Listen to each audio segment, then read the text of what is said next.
చూసేద్దాం బర్డ్స్, చెప్పాలంటే no words. పూర్తి వివరాలకు చదవండి రేపటి సాక్షి హైదరాబాద్ ఎడిషన్. ఈ మధ్యలో ఎప్పుడైనా అనిపించిందా అనవసరంగా ఈ పొలిటికల్ ఏంటి సినిమాలు వీటి జోలికి వెళ్ళాను? I don't regret anything I've done. ఇప్పుడు అనిపిస్తుంది.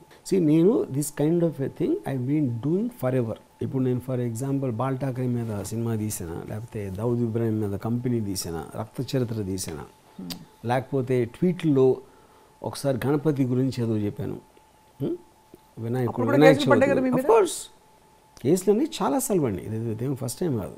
ఎప్పుడైనా అంటే ఈ క్రమంలో ఈ వారం 10 రోజుల్లో అనిపించిందా మీకు? ఇప్పుడే చెప్పాను బహుశా అలా కాదు బహుశా నేను సంధి కుదుర్చుకునే ప్రయత్నం చేయాలి, నేను అలా అనుకుని పెట్టలేదు, ఇలా చెప్పాలి. ఇప్పుడు నేను first of all political aspect నేను వ్యూహం తీసినప్పుడు కూడా నాకు పార్టీల గురించి తెలియదు, వైఎస్ జగన్ గారి పాలన గురించి నాకు అస్సలు తెలియదు, నేను అసలు ఓటు కూడా వేయను. I don't believe in the ఇదేంటి ఎలక్షన్ సిస్టమ్. ఇది చాలాసార్లు చెప్పాను. జగన్ అనే క్యారెక్టర్ మీద తీస్తున్నాను సినిమా. నాకు అనిపించింది, నాకు సివిఎన్ గారి మీద ఒక పర్టికులర్ టైంలో ఎన్టీ రామారావు ఇన్సిడెంట్ జరిగినప్పుడు అప్పటి నుంచి నాకు ఒక ఒపీనియన్ ఏర్పడింది. అదే ఒపీనియన్స్ నాకు ఇప్పుడు కూడా ఉన్నాయి, అది ఇప్పుడు మారదు. మారదంటారు. వైసీపీ తాలూకు లీడర్స్ కానీ ఇతరులు కానీ మిమ్మల్ని పరామర్శించే, అంటే చాలా మంది పరామర్శలు వచ్చాయని చెప్పారు కదా, ఎవరు? పోనీ టీడీపీ నుంచి మీకు ఫ్రెండ్స్ అన్ని పార్టీలో ఉన్నారు. You have friends in TDP from what I know. You have friends in all parties. ఎవరైనా పరామర్శ? ఎవరు లేదు. అంటే మెసేజ్లు పెట్టారు అంతే, కానీ ఇది నాట్ ఇన్ ఏ మేజర్ వే, ఏదో జస్ట్ ర్యాండమ్గా ఒకసారి అడగటానికి అంతే. ఒకవేళ మీరు అన్ని సినిమాలు స్పెక్యులేట్ చేసి ఇలా అని ఆలోచిస్తారు కాబట్టి, ఒకవేళ వర్మగారి ఫోన్ ఆన్లో ఉండి వర్మగారి దాకా పోలీసులు చేరుకుని ఉంటే బహుశా ఏం జరిగేది అనుకుంటున్నారు మీరు? ఈ 8 చోట్ల 9 చోట్ల కేసులు పెట్టిన క్రమంలో ఈ పరిస్థితుల్లో వాట్ వుడ్ హ్యావ్ దే వాళ్ళకున్న అథారిటీలు ఎక్సర్సైజ్ చేస్తారు కదా, అంతే కదా. Like what? It can be arrest, it can be arrest, it can be it can be only arrest. ఇంకేముంటుంది అంతకంటే? బట్ అన్లెస్ వాళ్ళు ఏదో ఇప్పుడు నాకు రిప్లై ఇవ్వచ్చు, అది నాకు తెలియదు. నేను పంపించిన రిప్లైకి వాళ్ళు కౌంటర్ రిప్లై ఇవ్వచ్చు, లేకపోతే అరెస్ట్ చేయొచ్చు. That I can't say. You can't say no. So I can't say what they would have think. What they would have done అండి, you can't say. But unnatural process అని అయితే మీకు register అయిపోయింది. ఇది unnatural process లాగా అనిపిస్తోంది, normal course of law లాగా అనిపించట్లేదు. అంటే ఆ లెక్కన మీరు చెప్తున్న దాని ప్రకారం పోలీసులకు కూడా మీకే ఇంత తెలుసుంటే, పోలీసులు కూడా ఇంత చిన్న కేసుకి ఇంతమంది 9 మంది కేసులు పెట్టడం మేవల అంత దూరం. అక్కడ ఒక పాయింట్ ఏంటంటే, వెపనైజింగ్ ద పోలీస్ డిపార్ట్మెంట్ అనేది మొత్తం వరల్డ్లో చాలా ఎక్కువ జరుగుతుంది ఇప్పుడు. అంటే ఎస్పెషల్లీ ఇన్ అమెరికా ఆల్సో, అంత అడ్వాన్స్ కంట్రీలో కూడా డొనాల్డ్ ట్రంప్ ఓపెన్గా చెప్తున్నాడు, డిపార్ట్మెంట్ ఆఫ్ జస్టిస్ నేను యూజ్ చేసి నా ప్రత్యర్థుల మీద నేను ఇది చేస్తా అది చేస్తాను. So weaponising that. అప్పుడు ఏంటంటే పోలీస్ వ్యవస్థ కూడా ఏదో మినిస్ట్రీ కింద ఉంటుంది, లేకపోతే ఎవరో కింద ఉంటుంది, లేకపోతే తెలిసిన వాళ్ళు ఉంటారు, లేకపోతే మధ్యవర్తులు ఉంటారు. వాళ్ళందరి మధ్యలో వాళ్ళకి లిమిటేషన్ ఉంటుంది. వాళ్ళు కావాలని చేశారా, వాళ్ళే పని కట్టుకుని చేశారా, వాళ్ళు చేయమని చెప్పారా, ఎవరు చెప్పారు, ఎందుకు చెప్పారు, ఈ కాంటెక్స్ట్ అంతా నేను చెప్పలేను. బట్ దే ఆర్ పాసిబిలిటీస్ అన్న.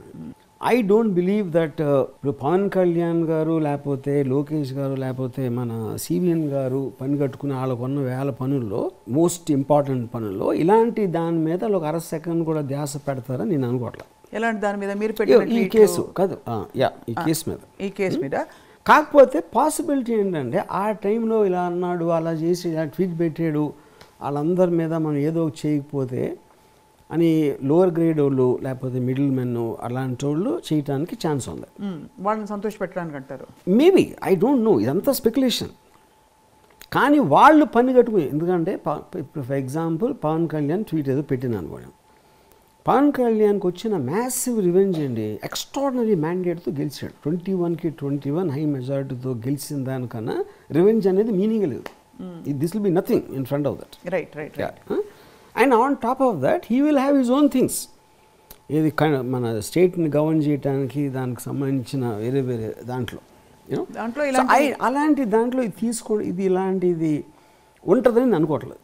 బట్ ఐ థింక్ ఒక రెగ్యులర్ స్టడీ, ఇప్పుడు ఫర్ ఎగ్జాంపుల్ నా అసిస్టెంట్ డైరెక్టర్ ఎవరు అడుగుతాడు, సార్ ఇలా చేస్తున్నాను, అది నా వరకు నా టైం అంత ఇలా సరే చేసుకో అని అలా ఏంటొచ్చు ప్రియాక్యుపైడ్ దాంట్లో జరగటానికి ఛాన్స్ ఉంది అనేది నా ఫీలింగ్. ఓకే, అంటే స్క్రీన్ ప్లే చూస్తే మా అయితే ఇప్పుడు కోర్స్ ఆఫ్ లాలో ఇప్పుడు వీళ్ళు అనుకుని నేను ఎక్కడ పెడతాను అక్కడ పెట్టు, ఏమవుతుందో చూద్దాం అని వాళ్ళు చేయొచ్చు. ఎవరు సపోర్ట్ లేకుండా కూడా వాళ్ళు చేయొచ్చు కదా. అవును. అది చేసినప్పుడు ఆ సెక్షన్స్ పెట్టడం అనేది అది నాన్ బెయిలబుల్ ఎలాంటి టెక్నికల్ ప్రాసెస్ అన్నిటిలో కలిసి ఏదో అయి ఉండొచ్చు. ఎందుకంటే నాకు 100% కన్ఫర్మేషన్ లేనప్పుడు, కానీ there is something fictitious because of the number. ఇది ఒకే చోట పెట్టుంటే I would have definitely gone. Okay. Yeah, 9 చోట్ల పెట్టారు కాబట్టి మీకు 9 ఊళ్ళు తిప్పే కార్యక్రమాలు కాదు ఏదో మొత్తానికి ఒక లార్జర్ దాంట్లో ఒక కాన్స్పిరసీ ఉంది అన్న ఫీలింగ్ వచ్చింది. మొత్తానికి మీడియాకి అయితే బోల్డ్ అంతా, మీరు ఒక్కొక్క పోలీస్ స్టేషన్కి వెళ్తున్నప్పుడు మీరే షర్ట్ వేసుకెళ్ళారు, మిమ్మల్ని ఏం ప్రశ్నలు వేశారు, చుట్టుముట్టేశారు, థంబ్నెయిల్స్ అయితే చాలా క్రియేటివ్గా వస్తున్నాయి లాస్ట్. ఇప్పుడు పోలీస్ స్టేషన్ లోపలికి వెళ్ళగానే లాకప్లో చెత్త కొడుతున్న పోలీసులు రామ్ గోపాల్ వర్మ అని ఇవన్నీ పెట్టడానికి ఎక్స్ట్రాడినరీ ఇది ఉంటుంది. And for me eventually media thumbnails that is a part of the entertainment ecosystem ఇప్పుడు. ఎందుకంటే మనుషులకి ఎప్పుడు they want to hear something. ఈడ్చుకెళ్ళారు రామ్ గోపాల్ వర్మ అంటే వినటానికి నాకు కూడా బాగుంటుంది. నేను అక్కడ వేరే వాళ్ళ గురించి అవుతూ ఉంటే నా గురించి అయినా బాగానే ఉన్నారు, బికాజ్ ఇట్ హైలీ ఎంటర్టైనింగ్. అవును. ఇంకోటి మీడియాని నమ్మటం అనేది ఎప్పుడు మానేశారు. That's a different matter all together. So very much. Everything is entertainment at the end of the day.